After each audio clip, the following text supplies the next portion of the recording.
Olá, eu sou a Renata Pessoa e hoje eu vim tomar café com leite, especialmente nessa xícara chique, com a Betânia, porque ela é muito chique, então tem que combinar com ela.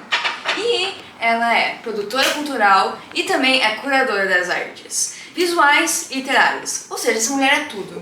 Enfim, o que significa ser uma curadora no geral? O que uma curadora faz? Exato. Pois então, a curadora, ela dá suporte, apoio e acompanhamento ao artista plástico, ao escritor. Esse é o papel. Basicamente é o papel de apoio, assim como da produção cultural, que é mais abrangente em outras áreas. Mas a curadora faz basicamente isso. Sim. Ela acompanha, ela dá suporte em todas as necessidades do artista e faz o acompanhamento. E quando é que surgiu essa paixão pela literatura especificamente? Quando eu era criança. Na verdade, é isso que aconteceu mesmo, né? O meu start com a literatura foi a partir de 7 anos de idade. Sim. Porém, eu fui criada num solo muito fértil na área literária, que eram meus pais. E isso foi me dando o amor necessário para trilhar esse caminho da literatura. Então, as minhas referências literárias, para explicar um pouco melhor, começaram exatamente com 7 anos, de novo, com Monteiro Lobato. E a partir daí, toda a literatura nacional, e com 13 anos eu já estava apaixonada por Dostoiévski. Então, foi um caminho natural. Mas por que especialmente Monteiro Lobato? Monteiro Lobato, ele era a referência para as crianças da minha época, nos anos 60. Né? E o Monteiro Lobato, pela sua genialidade, capacidade de raciocínio, e também ele criava na criança a curiosidade pela música. Né? Então eu diria que o Monteiro Lobato foi o principal responsável na construção do meu pensar. Isso é muito importante. Foi. E muito importante porque dos 7 aos 8 anos, que isso era raro na minha época, eu li os 17 tomos. Uma grande mulher desde pequena. Uma grande leitora. Uma leitora muito constante, como meus pais eram. Então, por isso que eu falei que eu nasci num solo fértil. Sim. A mamãe era poeta, era artista visual e meu pai era médico e músico dentro de casa. Né? Ele tocava clarinete, a mamãe bandolim e era muito apaixonado pelas artes e pela música. E a senhora tocava piano, né? Sim, eu estudei piano por 15 anos, um pouco mais. Não, muito mais. Dos 7 aos 35 anos. Então, essa é a minha formação. Sim. É uma formação baseada nas artes. E qual é o teu personagem favorito do Monteiro Lobato? Pois então, era Emília. A mais caótica de todas. A Emília era mais contestadora. A Emília, ela tinha a pergunta sempre pronta. Ela não aceitava a resposta, que ela não concordasse. Sim. Ela inquiria, na verdade. E a Emília, na verdade, é o alter ego do Monteiro Lobato. Sabe? Sim. E era a coisa viva e tudo aquilo que perguntava, queria saber e não aceitava respostas prontas. Sim.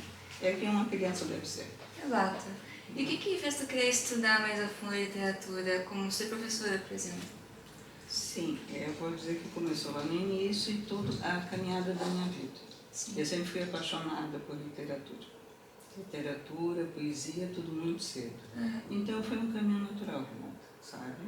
Um caminho natural até ter vontade de estudar realmente letras e poder trabalhar depois com isso. Sim. E o que tu acha de hoje em dia as aulas de literatura serem voltadas apenas para um modo mecânico que é o Enem? Eu acho triste. Eu acho muito triste. Quando se constata hoje que a literatura não está sendo trabalhada dentro das escolas do que deveria ser. Sim. Porque a literatura, ela tem que formar o ser humano, tem que formar a mente, a sensibilidade, Né? Ela tem que fazer aflorar o melhor de ti como ser humano. Sim.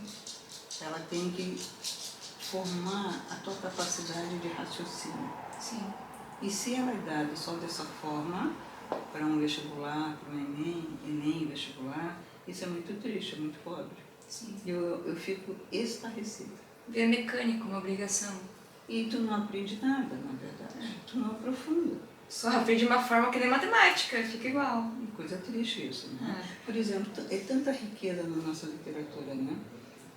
Clarice Lispector, todos os poetas importantes, isso se perde. Sim. Porque isso é um encadeamento. Tu tem que começar na infância, e encadeando e puxando a curiosidade da criança e do adolescente. Porque a vida é muito mais do que vestibular, na verdade. Isso é verdade. Tu tem que ser transformada num ser humano que pense, que analise, que conteste, que tenha capacidade de uma construção mental que a literatura só te proporciona. Um povo sem literatura é um povo condenado a mecânicos. Exato. Não é? Condenados a não ter um pensamento crítico, a não poder avaliar o mundo por um viés melhor, que é o que a literatura e a poesia fazem em ti. Um povo que não cultiva também a sua poesia, que é o ápice do pensamento humano, porque eu comparo a poesia à filosofia. Sim. Então, quando tu retira isso de uma criança ou de um adolescente, tu está condenando-os a autômatos, a pessoas que não sabem pensar e não sabem decidir sobre a sua própria vida, inclusive. E aí vai para o vestibular, e no vestibular nós sabemos o que é. São perguntas para pontuar e para que tu passes. E aí, se tu quer fazer letras, tu já começou aleijado, já começou sem formação suficiente para isso. Porque daí na faculdade tem que fazer o que tu não fez antes, porque ninguém te incentivou a fazer. E na faculdade não é isso, a faculdade tu vai aprofundar o que tu aprendeste no correr da tua vida. Tu não pode chegar, quer ver uma coisa, falar uma... Todo mundo deveria ler os primórdios. Monteiro Lobato, a Moreninha, o Guarani, aquelas coisas todas que nós éramos obrigados. Os chatos, que viraram chatos por causa que a escola obriga e tu não quer ler. Não daí são chatos, né? Viram. Exato, viram. São os obrigatórios. Exato. E o que nós fazemos com a obrigação? Nos livramos dela. Sim. Resolvemos o problema e nos livramos dela. E aí não te aprofunda, né? Eu vejo muita gente que quando lê um livro obrigatório não consegue ler de jeito nenhum, mas quando pega outro estilo, lê imediatamente. Então acho que o mais importante realmente é tu procurar o que tu gosta de ler, porque senão tu nunca vai tentar procurar se tu só tem o chato, que na tua opinião é. E como é que tu vai chegar a isso, ao preferencial, se tu não conhecer o anterior? Exato, tem uma escada, é um caminho a ser trilhado. Não existe literatura chata. Existe a literatura sem conhecimento. Existe a literatura que não foi aprofundada em ti, então ela nem existe. Ela passa a ser uma obrigação desagradável. Eu acho que não tem como tu ler um livro como o Dom Casmurro sem ter alguém te mostrando exatamente o que é aquela história. Porque eu tenho 15 anos, eu não vou conseguir entender a profundidade daquele livro sozinha. Então é claro que é mais fácil eu não gostar, eu gostei muito, tá? Eu até chorei no final. Mas é muito mais fácil eu não gostar do que alguém que com uma experiência de vida gostar. Então eu preciso de uma ajuda a mais, de um professor, de alguém que realmente consiga me apoiar para ler um livro mais pesado. Sim. Sabe por que eu li Machado de Assis muito cedo? Por causa da minha mãe, que era o autor preferido da mamãe. Sim. Então, ler Dom Casmurro eu li com 11, 12 anos. Eu li todo mundo Machado de Assis nessa fase. Porque não havia literatura infanto-juvenil. Sim. Eu saí do Monteiro Lobato, histórias de fada, coisas bem infantis. Terminei Monteiro Lobato, já amadurecida no pensamento, e caí direto em Machado de Assis. Não é? E aí todos os outros autores brasileiros. Clarice Lispector, por exemplo, que é fantástica, eu li com 14 anos. Sim. Na minha escola nós tínhamos, e era eu quem comandava, nós tínhamos banca de análise de livros. Então ficava o professor de literatura de português, que era o mesmo, orientando as leituras. E o primeiro livro que eu li da Clarice, veja só, foi A Paixão segundo GH, que é um livro dificílimo. Sim. E aí eu li. Cheguei no dia da discussão e disse, olha, professor, eu li, e cheguei à conclusão que eu não entendi nada. Mas leu. Li. E aí, isso te fazia o quê? Te fazia querer voltar. E o professor era fantástico. Sim. O meu professor maravilhoso de literatura, Orlando Correia, ele era o juiz da cidade. Era um homem magnífico no sentido de ensinar, em viver para ensinar, e era um homem humanista. Sim. Porque tu tem que ser humanista para gostar de ler. Isso apoio com certeza te ajudou a tornar a mulher que está hoje. Obrigada, meu bem. Ajudou a me fazer trilhar um caminho. Sim, o apoio do professor, da família. Da família. Tem bastante acolhimento nessa área artística. Acolhimento e encaminhamento. Exato. Porque isso começa realmente, eu falo muito isso, isso começa na infância. Sim. E se não começar em casa, obrigatoriamente tem que começar na escola. Sim. O incentivo a ler e escrever. Eu acho que além de pessoas mais velhas, é muito importante o apoio dos amigos, alguém que realmente não fique te desmotivando. Que acho que é algo que vejo várias pessoas também é isso. Quer ficar num grupo de amigos, daí eu não quero fazer tal coisa, só pra ficar com eles. Isso me pede bastante. Eu não posso falar muito hoje, né? Hoje tu pode falar, eu não. Sim. Eu não convivo com isso, até me causa estranhamento. Porque quando eu era menina, todos nós líamos, nós discutíamos literatura o tempo inteiro, sabe? Então, eu vou contar uma coisa muito engraçada, para mim é engraçada. O meu primeiro namorado era filho de um professor de literatura. E a família dele toda era Ernesto Weiner, o pai dele, os Weiner são muito conhecidos, Pedro Weiner, o avô, enfim. E aí ele me emprestou, acho que foi a Ilíada, não me lembro. Eu tinha 14, 13 anos. E ele pegou da estante o livro e o pai dele, onde é que tu vai conseguir o Pedro? Vou emprestar para a Betânia. Coitadinha! Entende? Havia essa coisa assim que nós nos abastecíamos, namorávamos falando em literatura. Sim. E música, enfim. Então, eu acho que a literatura é fundamental na formação dos seres humanos. Ter assunto também com a pessoa, que não tem coisa mais chata do que tu chegar em alguém e a pessoa não ter assunto. Fica... E sobretudo na tua idade, né? Outra coisa que é muito importante, que uma coisa levou a outra, o amor pelo cinema. Sim. O amor pelo teatro, o amor pelo balé, o amor pela música clássica. Ou não, mas a música clássica é fundamental. Então, tudo isso, Renata, constrói, estou repetindo isso, né? Constrói um ser humano que vale a pena. Sim. Um ser humano que pensa e pode transformar a realidade do mundo. Porque nada pior para um país do que seres humanos rasos. Sim. Seres humanos rasos transformam em pessoas que não sabem pensar. Eu vou dizer uma coisa política aqui. E as pessoas que não sabem pensar se transformam em fascistas. Porque o fascismo, sim, o fascismo é o píncaro da ignorância, sabia? Porque eles não têm capacidade de discernir, não têm a capacidade de pensar, não têm a capacidade de pensar no outro. Sim. Porque nós nos tornamos seres humanos quando pensamos no outro. Tem que ter essa empatia humana. É assim que a humanidade cresce. É assim que a humanidade se desenvolve para o bem. Mas o bem real. O bem de pensar o bem coletivo. Sim. Então, essa tua pergunta sobre literatura é isso. E a produção cultural também nasceu quase disso. Porque eu, como produtora cultural, eu trabalho sempre no apoio ao outro. Sim. Aos poetas, aos escritores e às artes em geral. Então, a curadoria também é isso. É um apoio desde baixo, é um apoio desde o início, sabe? Eu tive artistas plásticos que eu conheci, não vou citar o nome, conheci numa feira desenhando, em papel A4, com aquelas canetas, não são aquelas grossas? São canetas de desenho, não é caneta. É uma caneta de desenho. Ué. E 10 meses depois ele estava pintando telas de 2x2. Sim. E eu fiz uma magnífica vernissage para ele. E eu vou dizer o local e as pessoas vão saber de quem eu estou falando, mas enfim. no La Faísca. E aí foi uma grande alegria para mim ver aquele rapaz que eu conheci, que tinha muito talento, mas desenhando. E ele terminou pintando de uma maneira belíssima, sabe?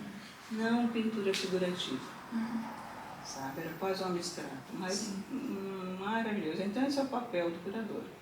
É dar o apoio, olhar além da necessidade momentânea do artista. E fazer todo o resto. Ver onde vai fazer a exposição, ver quais são as condições, enfim.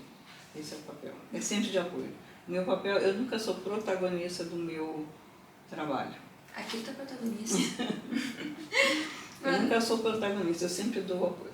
E outra coisa que eu vejo muitas pessoas é que quando elas não gostam de uma coisa, elas desistem. Tipo, ai nossa, esse livro é ruim, nunca mais vou ler na minha vida, detesto leitura, só porque leu uma coisa ruim. Como é que a pessoa consegue pensar desse jeito? Tudo bem que tu acha que isso acontece? Oi? Por que tu acha que isso acontece? Porque a gente é muito acostumado com a adrenalina de tecnologia, e daí quando a gente vê uma coisa mais maçante, mais difícil, que tem que realmente parar e analisar, a gente quer desistir na primeira hora. Ah, não gostei desse livro. Não... Mas além disso, qual seria o motivo disso acontecer? Eu vou te dizer qual. A falta de estímulo de adultos. Agora estou falando de adultos. A falta de estímulo tanto na escola quanto na família. Sim. O mundo está muito rápido, Renata. As famílias quase não convivem. O teu caso é um caso raro. É verdade, a Renata eu vou usar uma palavra, tu é muito abençoada, por quê? Porque tu tem uma mãe dedicada 24 horas à tua vida e à vida da família, e teu pai dá o apoio. Sim. Então, querida, quando nós temos isso, é um caminho, e tu é prova disso. É um caminho que, se tu pega uma criança, um adolescente, presta atenção, vê as necessidades, estimula para que ele cresça, cresce. Tu está no terceiro livro. Sim. Por quê? Porque tu tem uma formação familiar. Sim, tem uma base. Tem base e tem apoio. Sim. Por isso que eu digo apoio, Renata, ele é fundamental. O apoio é fundamental. Por isso que eu gosto de fazer curadorias e eu gosto de ser produtora cultural. E acho muito importante o que tu faz, porque muitas vezes a pessoa tem muito talento, mas não sabe onde mostrar. Não é que ela não queira, é que ela não tem oportunidades. Então a gente sempre tem que estar dando dicas para as pessoas. Mas pensa uma coisa pequena, pode ajudar. Porque a gente vive num meio artístico, parece que tá todo mundo numa batalha, sabe? Ninguém ajuda o outro. Então é sempre importante dar, pelo menos, o que tu puder de apoio para outra pessoa, para o artista poder crescer. Tu tem que enxergar a pessoa. Exato. Quando tu te refere, nós somos um mundo competitivo, estamos mesmo. E este é exatamente o resultado de um mundo desumano. Um mundo com pensamento capitalista. O que é isso? Tudo é muito superficial e tudo tem que produzir renda, tem que produzir dinheiro. O dinheiro é ótimo. Eu tenho uma piada que eu digo assim, eu acho que o dinheiro não traz felicidade, mas ajuda a sofrer em Paris. Então, o mundo capitalista, ele vê quase só isso. Mas isso é uma piada, que eu uso sempre, né? Mas nós temos que realmente trabalhar a nossa responsabilidade como adultos, ou como produtores culturais, ou como curadores, é vermos a necessidade do outro, do artista, do escritor, do poeta. Sim. E estarmos ali disponíveis. Mas antes de nós, eu vou repetir, tem a família e tem a escola. Sim. E assim sendo, nós temos uma Renata. Não é verdade? É. Porque sim, é verdade. E eu queria aqui fazer um depoimento, um elogio. Eu conheço a Renata não faz muito tempo. Mas ela é um ser humano brilhante, no sentido, realmente, estou falando aqui como uma profissional, tá? E uma pessoa que gosta muito dela. A Renata é um fenômeno. É um fenômeno, porque tu pode ter uma mãe que apoie, um pai que apoie, mas se não houver essa inteligência, esse brilho, essa capacidade de transformar aquilo que tu aprendeste em alguma coisa que tu estás criando a partir de ti, então a Renata é um fenômeno. Eu fico muito feliz de estar aqui, querida, e te dou os parabéns pela Feira do Livro agora, que foi maravilhosa para ti, não é? Foi lindíssima, e é a segunda vez que eu estou na feira, não é? E Pro Bienal também. Na Bienal, já ia falar, então isso é fantástico. Obrigada. Isso aí vai fazer parte sim da tua vida.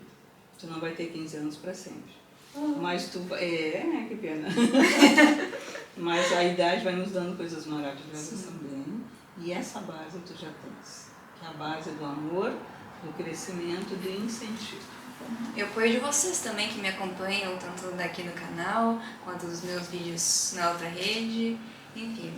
Eu estou muito feliz por estar aqui mostrando para você e é muito bom estar tendo essa plataforma para poder ajudar vocês, porque aqui a gente tem uma conversa sobre arte e tal, mas eu também faço uma coluna em que eu dou dicas de escrita para quem gosta desse tipo de conteúdo. Mas além de escrita, acho que pode ajudar quem escreve roteiros, quem gosta de criar personagens, quem gosta de jogar RPG, porque eu mostro como criar personagens, como criar uma história, como desenvolver, que é um tipo de apoio que eu gosto de dar, que é o que eu sei falar sobre, então é o que eu falo sobre. E a minha forma que eu achei de ajudar outros artistas de diversas formas. Então, esse apoio é muito importante. Então vamos terminando por aqui hoje. O que você quer dizer para terminar o programa hoje? Eu quero dizer duas coisas. Eu estou muito feliz de estar aqui contigo, obrigado por ter me convidado, é sempre bom estar contigo e gostei muito da entrevista. E eu quero dizer também que é muito importante nós termos este apoio que eu mencionei o tempo inteiro, da família, da escola e dessa escuta e também deste incentivo ao crescimento. Porque esse crescimento faz com que haja pessoas e seres humanos melhores no mundo. Com certeza. Obrigada. Mas vamos brindar. Vamos brindar com o nosso café.